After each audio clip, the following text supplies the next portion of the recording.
Good morning on this Sunday, January 30th, and welcome to the Georgia Gang. New polling out shows Governor Brian Kemp in the lead over former Senator David Perdue in a tight race if it's Herschel Walker versus incumbent Senator Raphael Warnock. Also, another challenging and violent week in the city of Atlanta, and mental health takes center stage under the Gold Dome. We're all back together. Melita, Phil, Theron, and Martha are all here. Nice to be back. The debate and discussion begin right now. From the Fox 5 studios, the Georgia Gang starts now. A Quinnipiac poll out this week shows Governor Kemp in the lead over former Senator David Perdue. Let's take a look at the numbers in the Republican primary for governor. It's Kemp at 43, Perdue at 36, and Vernon Jones with 10% among likely Republican voters. Phil, polls are a snapshot in time, but they kind of can tell us where the momentum is. What do you take from some of these numbers? Well, I think it is early yet, and David Perdue in the gubernatorial primary has not gotten on TV yet, so that's an interesting factor right there. I think he's going to start next week or so. So I think the numbers will change. If I was doing that poll, I would have waited until he got on TV. But I think what's happened with the Perdue campaign, and this is interesting to me especially, and I think it'll be interesting to the viewers, a lot of people don't realize in the rural areas that he's been endorsed by Donald Trump, and I think that's going to be the focus. And so I think they're probably neck and neck right now. So I think we need to talk about this in the next couple of weeks and just see the numbers will shift. There will be plenty of polling coming out. And Martha, that's my question to you, since we are talking about the Republicans, and then I'll get to y'all. What does it mean about Donald Trump endorsing David Perdue, and maybe the word isn't getting out there, or is he still as effective as he was in the Republican primaries? Well, I think obviously among Republican primary voters, it's still a fairly high number that takes into consideration that Trump endorsement. I think it was in the low 40s, but that is a lower number than what it was. So over time, you're right, we do have a lot of time, Phil. I don't know where that's going to play out over time. But I was encouraged by the numbers. I thought it was great matchups against the Democrats, and you know, it kind of shows that idea of a more moderate Democrat. When I talked about Michael Thurman possibly running for governor a few months ago, I know he's not running, Stacey Abrams is, but that more moderate voice, you saw Joe Biden talk about it in his press conference. President Biden, he talked for the first time about breaking up some of his initiative and try to pass it piecemeal. I think the message is getting out there. Well, Theron, let's talk about the Democrats. I think what's also interesting about these numbers in the governor's race is that whether it's Governor Brian Kemp or if it's David Perdue against Stacey Abrams, it's pretty much an even matchup. And Governor Kemp had a slight edge among registered voters, and Perdue was tied at 48 apiece. What does that tell you?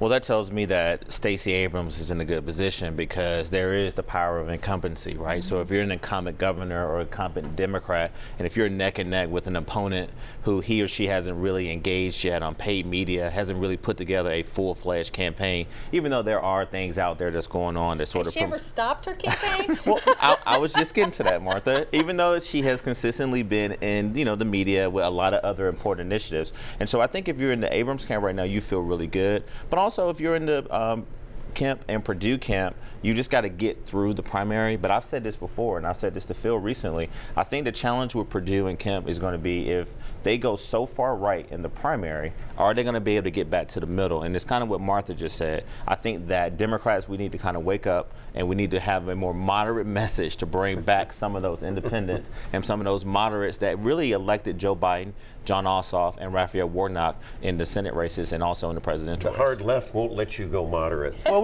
but we need the hard left. Let me be very clear. It is a shorter distance from right field to center field, my left field to my center progressive field. brothers and sisters on the left, they are fired up. They bring a lot of energy to our party. We need them, but we also got to make sure that we're prepared to win in November, and that's why I think we got to expand the base. Melita, let's talk about that, because we saw Stacey Abrams go further left than some of the other folks who had run for governor in the past on the Democratic side. What does Stacey Abrams need to do this time around to eke out the win? I believe she has to motivate those new voters, that more than 1 million new, younger, more diverse voters who are new to voting for this election cycle. The other thing that's interesting to me is that Vernon Jones consistently polls at 10% in those Republican polls. That. Yes. And I'm wondering what planet those Republicans are from and whether this will be a spoiler and force the two Republican top of the ticket people into a runoff that then delays their opportunity to go head-to-head with Stacey Abrams. Phil, if he stays at 10%, it could force a runoff, but I would imagine these numbers will get closer. I'm going to look in the crystal ball, though, and make a prediction. I think that, and I hear rumblings in the GOP, that Vernon might get out of the governor's race and pick another race because I think Donald Trump down in Mar-a-Lago would like to see that. Interesting. And I'm glad, Melita, you mentioned Vernon Jones's name because I actually go to the same barbershop with Vernon and he watches this show, Lori. So the fact that you brought that up, I do think that if he doesn't drop out and go to another race, if he's consistently polling at 10%, and he also doesn't necessarily have the Trump endorsement, but he's been very cozy with Donald Trump, that could actually help him in a Republican primary. It could. There's quite a few Vernon Jones signs around the state of Georgia, so we'll see. Mostly in right-of-ways. Yes, usually in illegal places. All right. I want to talk about the U.S. Senate race because not many surprises in the Republican primary with Herschel Walker way out in front with 81% support among likely Republican voters. And take a look, though, at the potential matchups between Walker and incumbent Senator Raphael Warnock, who has amassed quite a war chest. It's a close one, Phil. We've seen Herschel Walker take a more unconventional strategy on the campaign trail. With numbers like these in the Republican primary, will he have to debate? Well, he'll have to debate at some point, but I think right now, I guess he's looked at how Joe Biden got elected president and don't say much and hunker down, as he would say. But I think he's super popular, obviously, because he's a UGA football legend. And he's pulling in, according to the polling, he's pulling in a lot of voters that normally wouldn't vote for a Republican. He's going to get a big chunk of the African-American vote. I don't know how much, but I would remind viewers that Donald Trump, interestingly, got 14% of the African-American vote when he ran for president. And Loeffler and Perdue, who were then senators, they only got 8%. So if Republicans bump up at least 3% of the African-American vote, they're going to be in a great position. And also with those independents you're talking about, right now with crime and with open borders and with inflation, those independents are coming over the Republicans. Melita, you're shaking your head. Well, if you just watched the very painful interview Herschel gave this week about the Biden plan, he is not bringing an A game to the political field. He may have run the ball well as a football player, but he doesn't talk so eloquently on the issues as a political candidate. Theron?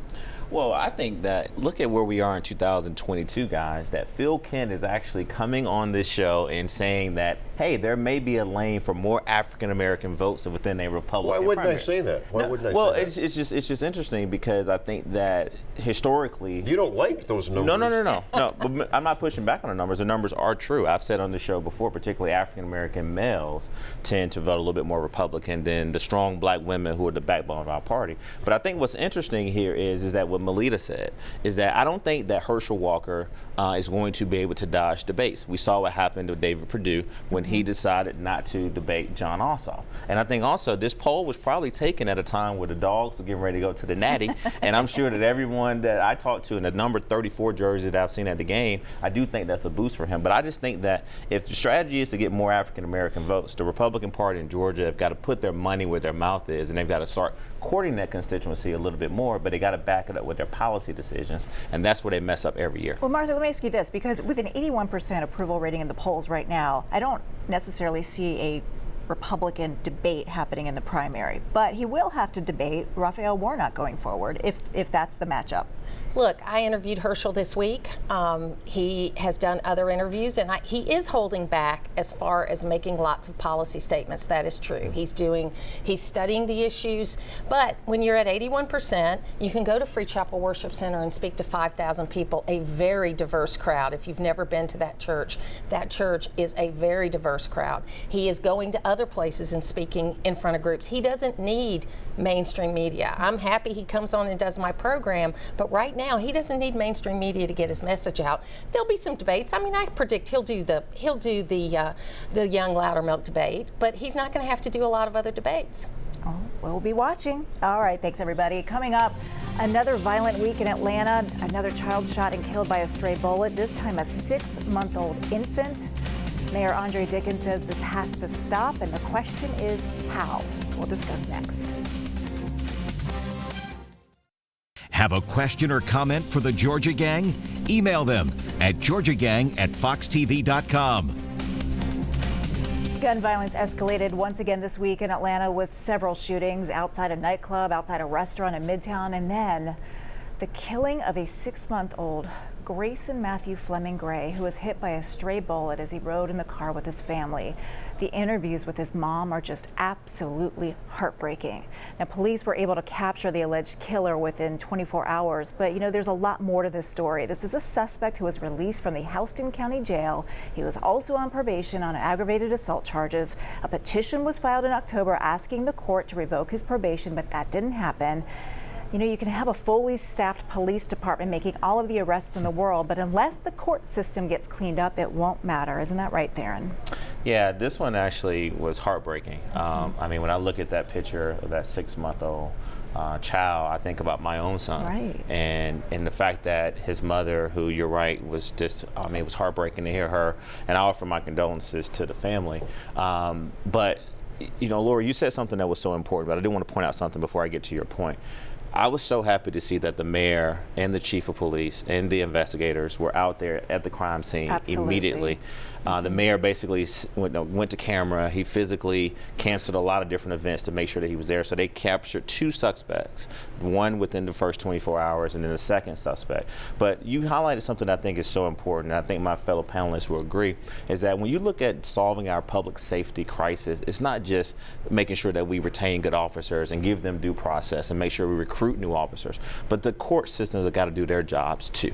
And we talk about the jail, and the jail's got to do their jobs too, to rehabilitate these people and to make sure that they stand trial. And so I think that you're going to see the mayor continue to be very present, continue to be very vocal, and going to make sure that these shootings in Atlanta are going to have to stop. Martha, it was refreshing to see the mayor out there on the scene. I mean, that's true leadership, to show that he cares, he's out there, he's working to fix the problem. Well, and they acted quickly, and the mother, the strength in which she talked about her son so soon after his death. I know I could not have done that. I would have been a mess, and she was not. And that strength is going to help her as far as finding justice for this. But you're absolutely right. This guy should have never been out on the street. He had a stolen gun, as far as reports are in there. So this wasn't a case of someone with a legal gun that was in a drive-by shooting. This was a case of someone who should have never had a gun, should have been in jail, and this should have not happened. And there are a lot of challenges because Atlanta City Councilman Michael Bond is asking about the lack of patrolling in Atlanta City parks after several violent incidents, even murders.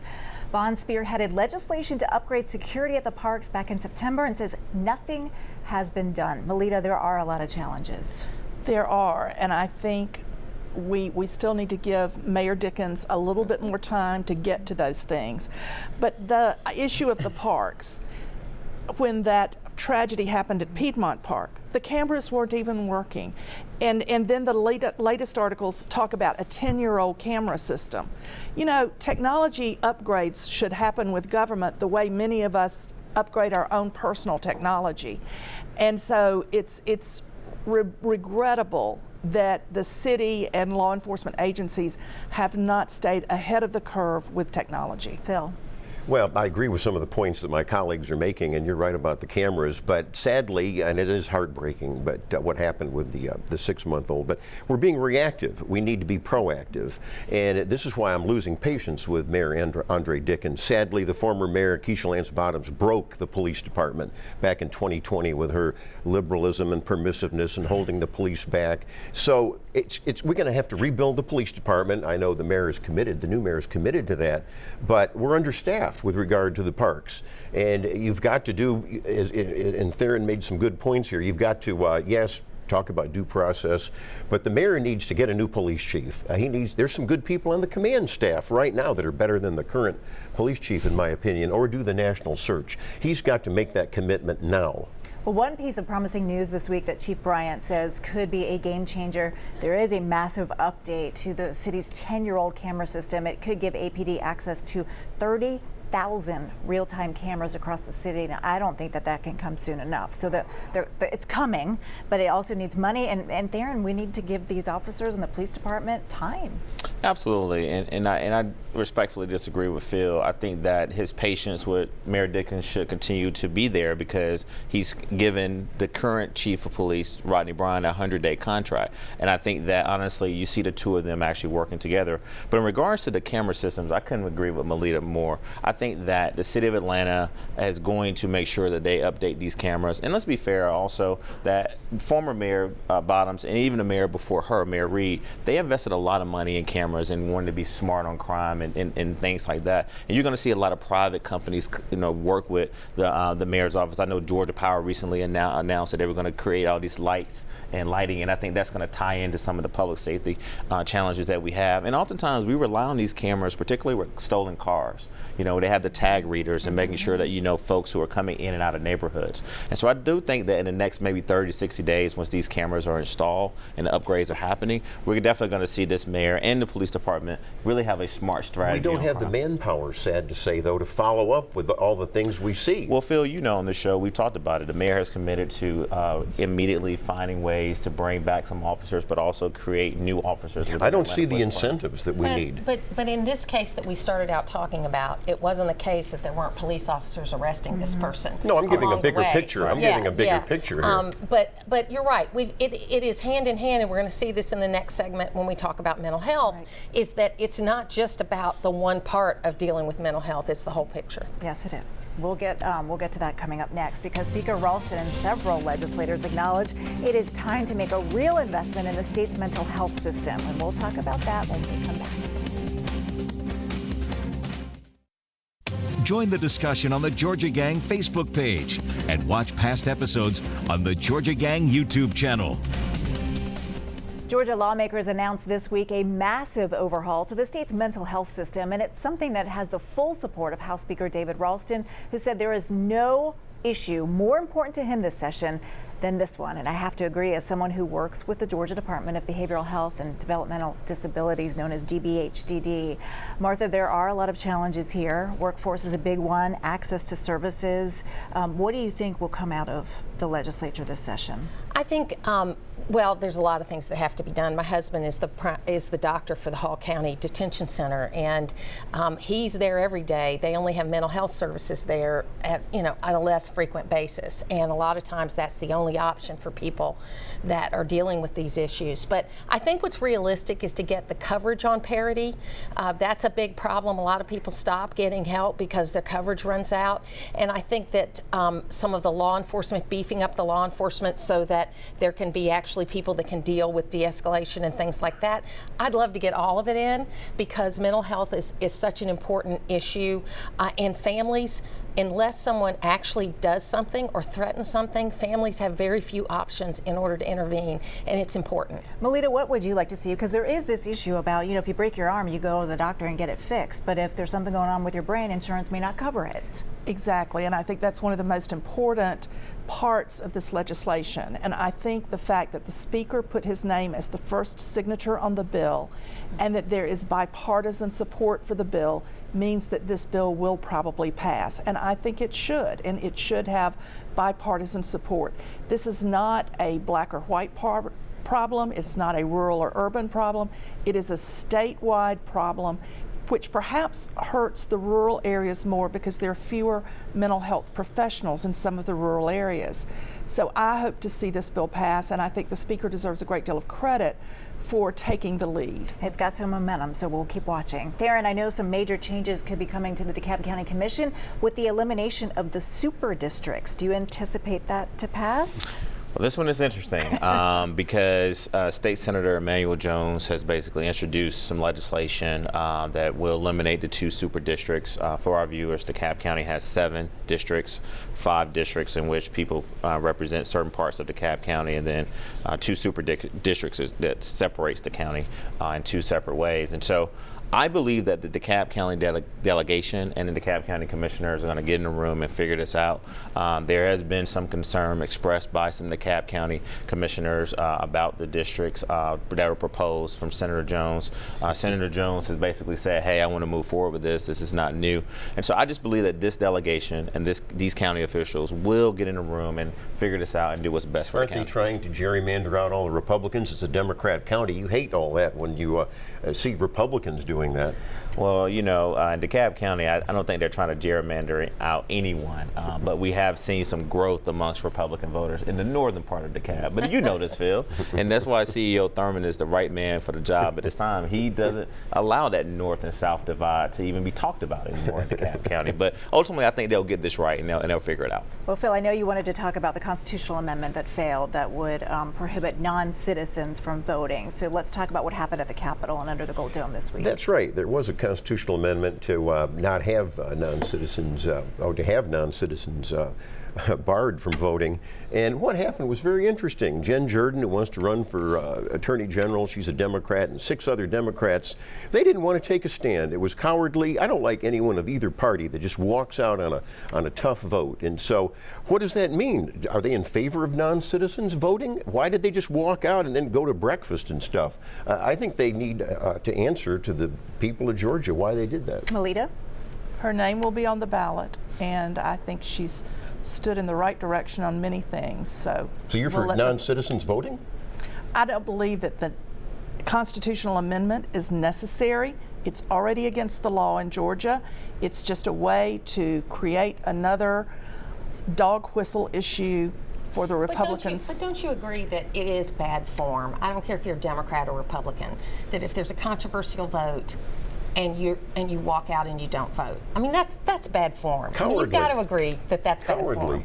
I just think that to Melita's point, I know Senator Jen Jordan very well. I do too. You know, she's a fighter. I mean, she's not didn't fight on that one. Yeah. But here's we're going to call. Sometimes you have to choose your battles. Right. But let's call balls and strikes, right? This was a bill, correct me if I'm wrong, that was introduced by Senator Miller, right, Butch Miller, and we kind of knew that it was a way for him to sort of get some bona fides on the right. No, this is for stopping non-citizens from voting. But remember, I said on this show to Melita's point that not only is it already against the law, but it was rare in Georgia. It's very rare that. But a Democrat General Assembly could overturn that law. It's harder to overturn that with a constitutional amendment. You know that, and that's why we want to protect it from the left wing, like in New York City, that wants non-citizens in general, to vote. I think that we over-amend our Constitution in Georgia. In general, I believe that.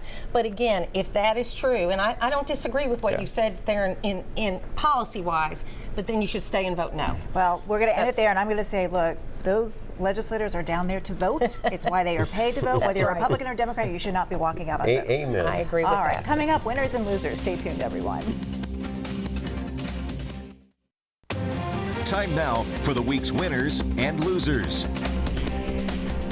But we wanted to let our viewers know the memorial service for our patriarch Dick Williams and his wife Rebecca will be Friday, February 11th at St. Jude in the Apostle Church in Sandy Springs at 10 a.m. And I wasn't on last week because of COVID, and I just wanted to say Dick was one of a kind and welcomed me to the show, his show, with open arms. I mean, he was sweet, funny, passionate about journalism, and none of us would be up here on this set if it were not for Dick. So it's just a tremendous loss we feel with all of you, and I'll send it over to Melita.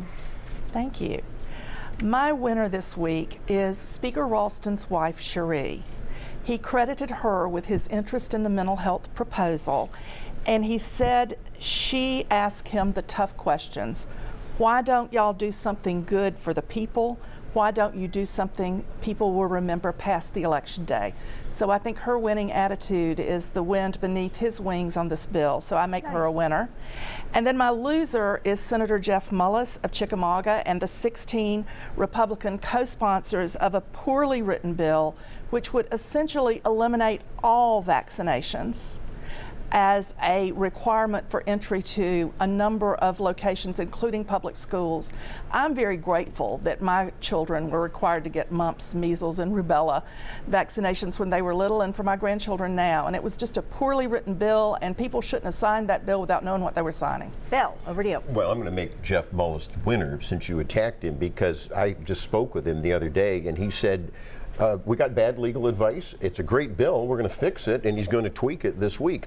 But I want to make, as a winner, Mike Boyce. We lost him. He was the former Cobb County Commission chairman. He was a Marine veteran of 30 years. He actually belonged to my American Legion post.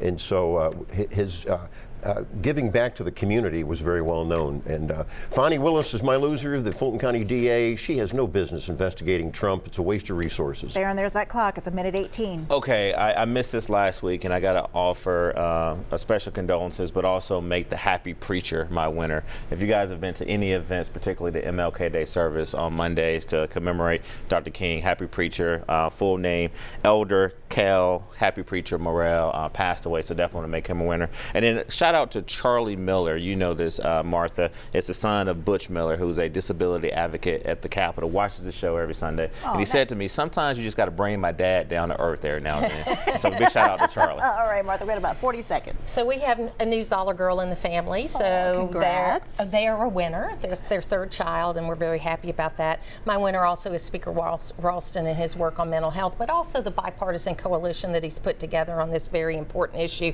And my loser is Dr. Fauci. New emails reveal that he really wasn't following the science in the beginning, and he needs to do that. All right, we'll leave it there, everybody. Thank you, and thank you for tuning in. We will see you again next week. Bye-bye. The opinions expressed in this broadcast are those of the panelists appearing in this program